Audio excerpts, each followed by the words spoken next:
Gang. This is something that hasn't been told very much. And I kind of did a podcast recently where we kind of touched on this. I'm not sure he's going to use it or not. The Creator's Cut did a little podcast. But one thing I want to talk about is my life story and how things have gotten to this point of being able to do what I love for a living and having a great time. So yeah, I guess from the start, basically way back in the day, I started messing around with my mom's camera. She had like an old crappy point and shoot thing that was probably like 2 megapixel. But I was just like fascinated. I started like using it, taking photos of whatever. And one of the first things that really sparked my interest was like try to shoot like dominoes falling over. And I was like, okay, now I'm going to like put it in slow-mo and see like each domino like hit the next one. And figured out very quickly that 30 frames per second is not very much. And so anyways, I started playing around with things. I was doing some weeding for the neighbors. I was probably like 15, 14 at the time, doing some weeding for the neighbors. And I was like, man, I should shoot a photo before and after. And then I was like, well, wait, what if I shoot a photo in the same spot before and after? And then once I did that, I was like, well, am I just going to send him all the photos? I'm like, what if I can combine the photos into a little video and cross dissolve them? So anyways, ended up doing that, sending him the video. He's like, wow, that's super cool. Thank you for doing that. Super nice to see like what you did, because he was out of town, right? Anyways, it just kept sparking my interest. I kept just like convincing my mom, like, we need to get a better camera. Like, we'll keep using it. We were shooting Christmas photos, whatever it was, right? So over time, mom kept getting better cameras, which I was able to use. And then at one point, I remember I was on the roof of the house getting some sunset photos with her camera, and the zipper had broken on the little baggie because I was using it so much. And I went to run up the roof further, and the thing bounced out and fell 2 stories to concrete and just exploded. And so I was like, man, now I got to buy my mom a new camera. And so anyways, it all just started to like trickle effect into like this huge process of like being fascinated with these things and just investing in like, I remember I worked for so many hours at my job, one of my first jobs, and like it was at Sonic, which was hilarious. I was taking food in and out. And yes, I did wear rollerblades for a couple of days and ended up dumping a bunch of drinks on the ground and never did it again. It was so embarrassing. But I was able to like shred on my when no one was around, which was so funny. Good old days. But I saved up like $1,200, got the T2i with like a little starting kit type thing. And started shooting photos with my own, 18 megapixels. I thought I was hot dogging, and at the time it was epic. And so I just started like shooting all these photos. I got a fisheye lens, an 8mm fisheye, like a Rokinon, super cheap lens, and started shooting these star photos. That was just a blast. All my friends in high school like started to recognize the the photos as I was shooting them, and I just became known as like the photo guy. And I was going to parties. I had my camera everywhere, always. I even like walked the graduation to get my diploma with my camera around my neck, and it was filming fisheye lens. Tyler Christian Johnson. Nice camera. Great job on everything you've done. Of all the handshakes and everything, got all the reactions. So that was just super cool. And it's just super fun to just, all the memories from high school and all the things that we did, the stupidest crap, the greatest crap, like we just had a ball. And to have it all captured now, that was more or less the meaning of all this. Was like, I just wanted to remember what we did and what we were doing and the fun we had. And so I just shot everything, always, everywhere. And I just wanted to get really good at it and be quick in any situation to flip settings and get shots and try and basically get amazing content to post online. And, I thought I was going to like have a gallery one day and stuff. And for a little while, I was actually selling my prints at local coffee shops, set up tables out front with all my signs. And, I was making pretty dang good money. I actually even saved up, I think it was like $2,800 for a laptop, or no, 18. It was $1,800. There's no way it was 28 back then. I think it was $1,800 for a laptop, which was an absurd amount of money for me back then. And spent it on a laptop to go for the job at GoPro. We'll get to that in a second. But selling my prints, making these stop motion videos where I shot like 10 photos a second, and was just like pushing myself to like film everything, shoot everything, do it in a unique way. Like I didn't really see anyone doing stop motion with the DSLR as if they're shooting video, but it's photo. And I was shooting, I shot nearly 100,000 photos on that first T2i. Then I bought the 7D when it was really beat up. I still have both. They're like destroyed. Neither of them work at this point. But actually, maybe the T2i does. The 7D stopped working one day. I don't know why. But anyway, after just like, using that gear into the ground, literally, I would just dig it into the ground for star photos and stuff. Like, we have an incredible catalog from back in the day. Just kept pursuing it, and I just thought one day, if I keep shooting like I am, like I will just something will fall in my lap. I'll get an offer. I'll something. And sure enough, before I even realized, I was 17 years old, and GoPro had I ran into the right guy at the right time. I had just gotten my appendix pulled out, and I just gotten my tonsils pulled out within a couple weeks of each other. Or maybe it was a month of each other actually. And then a couple weeks after that second surgery, I'm laying in bed at my grandma's house. It was like the second to last night of the carnival down in the park, just down the hill. I could hear people screaming and stuff from the window, and I was just bedridden for so long, for like a month straight. And I got enough energy to like go down there. I'm like, I gotta go shoot some photos. Like it's killing me. I gotta get down there. And so when I went down there, I bumped into the man, the myth, the legend, Brad Schmidt. He was the head of media at GoPro at the time, and I was able to show him some of my shots because he wanted to see I had my tripod and everything going. And I ripped through a couple hundred photos and then some other stuff I had shot from previous nights out. And he was just like, whoa, like I hadn't really seen some, like the stop motion hyperlapse things really yet. And this is back in when I was 17, right? So I was born in 93. So it was a while back. 2001, maybe, no, 2011. I don't remember. But anyway, you guys can do the math. The cool thing was I was like, oh man, I was so pumped on the offer because I had a GoPro. I'd been playing with one already. I knew that the fisheye, I loved fisheyes, so I had bought one of those. I was psyched on it, but I didn't know if it was gonna like blow up, right? And so I'd already gotten accepted into college, and I was like, dude, like, can I get your email? I really want to go to college. I already got a dorm with my best friend Lucas, and shout out Luke Dog. And so I just went and went to college instead of going to California in that moment. And in that moment, I would have been, one of the first, I think like 40 or 30 people in the company. But I waited, and I ended up walking in the first day I was there. I think there was like 84 employees or something when I did go. But anyways, I'm in college, having a blast. I'm like 2/3 of the way through the semester, getting great grades, like A's and B's, crushing it. Still shooting photos. They even like had like a cool thing where I got to showcase all my videos in front of our dorm and stuff because everyone was so psyched on what I was doing. And even in high school, we went to like a Intermountain League art or photography thing where I won like every prize, the People's Choice, the grand prize, all this stuff. And they called me in front of everyone. I had all these trophies. It was like, that's when I realized I was doing something right. It was so cool. I still have all of them in there, and I was in the newspaper and stuff. But anyway, so I'm in college, and we're like living the dream. We're having a blast. Tons of cool people we met there. Man, just like, yeah, it was an amazing time. But Hero 2 drops on YouTube, and I'm like, oh my gosh, mind blown, right? HD quality.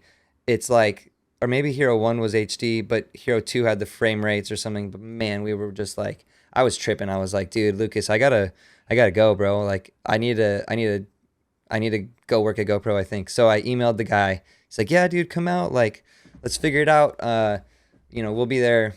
We'll be in a new office April 1st, which was not the case. But so I finished the semester. I had a few months, right? So I went home, saved up some money, sold more prints real quick. That's when I bought that laptop. And then one-way trip to California with my buddy's dad, who happened to be going. Shout out Casey Caves, he best dude ever. And shout out Keegan too, his son. But yeah, I found Keegan was like, my aunt and uncle live there close to that office. Like maybe they know a place for you to stay or whatever. And they ended up taking me in for a couple months, which turned into 4 years. But they had a beautiful location. Shout out the Caves. best family ever. And so anyways, I one-way trip out with Casey to go visit them in a car. I just had a luggage and like a painter pole for me to put my camera on, and like my little pole cam that I made out of a drain cleaner extendable pole thing. It's hilarious. And I just up and moved my whole life, and didn't really know what I was doing, and just kind of sent it, right. And I show up to GoPro on the first day, and the receptionist, I'm like, hey, my name's Tyler. Brad Schmidt gave me a job here and said that I should be out here on April 1st, and here I am. And they're like laughing, and they're like, oh, good, like April Fool's joke or whatever. Like, you sure he wasn't joking? And I was like, I'm pretty sure he wasn't joking. Like, they're like, oh, he's in Bali or somewhere, Indo. And yeah, like, but if you're serious, like, I guess we got to find you a seat. So they sit me over at Abe's desk. I sit down. He's out of town somewhere too. And they just put me on some like Shaun White edit that I was going to make, and see, there was like the test edit, right? All the new editors, like, to see their style and what they do with like very select few clips. And that's how it all kind of started. And the rest just, unraveled from there. There was 10 people in media at the time, super, super low key, tiny office in Half Moon Bay. And then I got to watch GoPro grow to be this, monster in the industry, and ride the wave of like incredible new cameras coming out constantly, crazy amount of money coming in, right? There's just like all these opportunities to travel the world, film with all the best athletes in the world. They have obviously an incredible roster, and just literally, like, as a young man, just freaking getting my mind blown constantly with the opportunities that were there, and the footage I was looking at. I remember I went to my first X Games to work for them. I remember just like seeing the footage come back from the cameras that were on those snowmobiles as they were backflipping and stuff and doing these tricks, and just being like, dude, what's happening? Like, this is the footage I get to look at. Like, I've been shooting my buddies like try and hit like a 4-foot jump on their bikes to like the most, ridiculous footage in the world from the best athletes there are. So that was a very, very exciting time, and just consistently was getting my mind blown, working with the most talented people in the world, still friends to this day. Just like, wow, like, I can't even fathom. Super, super blessed and thankful for the opportunity to work there. I learned so much, and, going into it, I thought I knew a lot, and yeah, I definitely didn't. I knew a little, but I learned so much there, and just developed so much of my skills while being there. Over that time, those 6 years, I got to create the user-generated content department with my boss, Anne Marie. We basically saw this amazing content coming in from people all over the world, and we wanted to put it on our channel. So we developed a team to license, re-edit with our music, whatever, color and all that stuff, and then put it on the YouTube channel, which led to very quickly after that was I licensed the Fireman Saves the Kitten footage from the guy, Corey Kalanick, I think was his name, and re-edited and put that on YouTube, and it was like 16 million views in a day, or 8 million views in a day, 16 in a week or something, I don't remember, but it was like just the craziest rush from there on. It was so so cool. So that department grew. I was able to step into like a skate position where I just like led all the skate edits, and like, going to different countries and shooting skate videos with all of our skate athletes. And yeah, like, that was, I mean, talk about a dream. I love skateboarding and still do. And to go skate with those dudes, even though at the time I was still pushing Mongo, like, I'll admit it. And I remember Chris Cole, one day we were in Barcelona shooting, and I was doing this trick over the fence, awling over the fence with the waves, and I finally landed it, but I was pushing Mongo the whole time. And I just realized, like, okay, this is the last trip I ever do working for GoPro, filming these pros pushing Mongo, like at Machba, pushing Mongo, like filming Seva. Like, come on, can't be doing that. So switched it all up, threw it down with the right hand, or the left hand instead of the right, screwed the Mongo, never pushed it again, kind of thing. And anyways, one of my other all-time favorites was Patrick Watson. He's really well known now. Back then he was a little more low key, and shout out Brett Novak for using Patrick Watson way back when. That was such an inspiration, watching his edits. And using Patrick on mine, and now you can't really use Patrick unless it's like an already uploaded file and stuff. I got to go. I kept asking who's going to go shoot that Patrick Watson piece. I knew they were going to do it on the music side of things, and I asked so many times that they're like, well, who's a better person to go shoot it than Tyler, because he's so passionate about this. So I got to go to Canada and go shoot with Patrick, and Jordan Miller came along. He's the man, and yeah, we got to make this incredible piece in a cathedral with like 70 people, half on the orchestra, half on the choir, and film in this incredible location, right? So that was, there was just peaks like that, peak after peak of just experiences that I never thought would happen. And man, it was like such a time. I wouldn't trade that time for anything. Like, yeah. So layoffs start happening, right? GoPro made some bad calls over the years, and layoffs start happening. And I made it to the 4th round, which I'm proud of. And by that time, it felt like a sinking ship. It was pretty hard to stay motivated. I basically was saving up for a house, was looking at houses around Oceanside, and with a realtor. And one of my friends decided to tell me about like some sick camera that's like X amount of money and shoots all this quality. And I was like, geez, dude, like that sounds so fun, right? Like my next step, I felt like was cinema. So here I am starting to research red cameras, and ended up being like, you know what, screw it, I'm gonna get a red camera. I'm not gonna get a house. Hindsight, that house is probably worth 3 or 4 times what it is now, but I made so much money back with that camera and got to experience 6K. It was a 6K at 100 frames a second Red Dragon, right? And it just like blew my mind. And so I started shooting everything with that, and GoPro noticed, and they let me go, which is totally fine. That's where this new chapter of my life started, where I started working for myself. OL'TJP Films kind of was born in that instance, and just started shooting like anything and everything I could with this camera. And at first, like the first month was pretty like, I was like, dang, dude, it's hard to get a job, right? And but I didn't really have too much content yet, so I started like grinding content with that thing, shooting everything just like I did back in the day, and posted some pretty rad edits that are still on the YouTube under the Shot on Red playlist. But it was just so fun. Like, as you can imagine, coming from a wide angle for 6 years straight, to switching to lenses and long lenses and all these things that I like missed so much.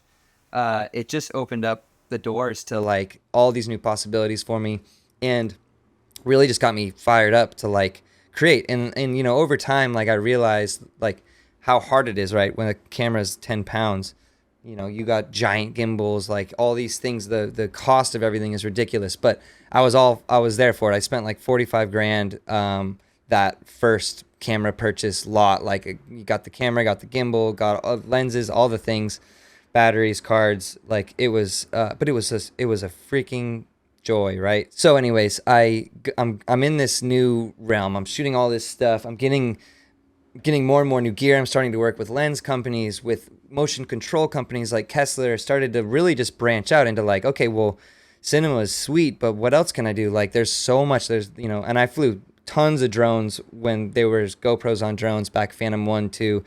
And so I started flying drones then, but I was able to like go do shoots for Skydio and do shoots for drone companies, and do shoots for lens companies. And then I started working with FreeFly Systems on their Wave camera and now their Ember camera. Manfrotto did some jobs with them.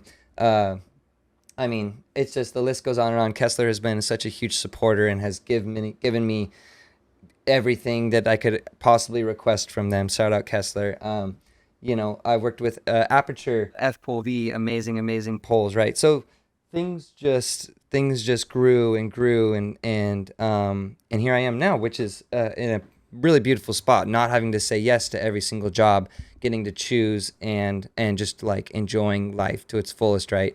All my friends moved to Carlsbad, like in Oceanside, like they're all right here. All my core friends from my GoPro days, like life is so good. Yeah, so here we are now. I'm not really sure what's next. Like, I've definitely really wanted to have like a TV show of sorts, or like just if I had unlimited budget and funds and whatever, and I could just like Mr. Beast it, where I'm, just able to put like crazy amounts of these ideas into action and build up.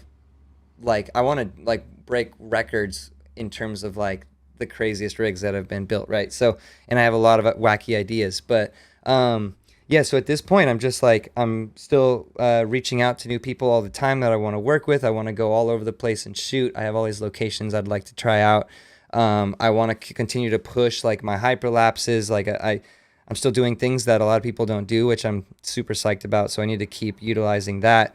I'm just such an optimist. I didn't let anything or any idea hold me back in the past of like, what can I do? What can't I do? Like, sky's the limit. You know, just fake it till you make it. Like, yeah, you know, you don't always know what you're doing. And a lot of jobs I get, I don't know if it's going to work, but I go for it. And most of the time I figure it out. Thank the Lord. Like I just put it in my bio, but you can, like, end of story. You can, like, don't underestimate yourself, and seriously, just go for it. Like, life is too short to regret like not trying something or not taking that job or not like stepping away from a job that you should step away from. Yeah, just super thankful, super grateful. I really, really, really, from the bottom of my heart, appreciate everyone that has followed this far along the way. Like, I couldn't do it without you guys. I mean, it started in high school with people supporting me for my photos, whatever. Like, you should freaking keep doing this. Like, you kill it, whatever. Like, those things have just driven me and driven me and driven me to the point now where I have a little bit of a following, and it's like, let's go, freaking. I know what looks good, what doesn't, and I can try and put out stuff that people are gonna like. But also, I'm not doing anything that I don't want to do, right? So, such a blessing to be here. God has watched out over me this whole time, and he's always just keeping me downloads with new ideas constantly. Like, it's unfathomable how good this is, and I have had very few hiccups so far, thank the Lord. And I just hope that this keeps going. I hope I can keep doing this forever, and I'm gonna try my absolute best to continue to push my creativity as far as I possibly can. All right, guys. Blessings. I'm out.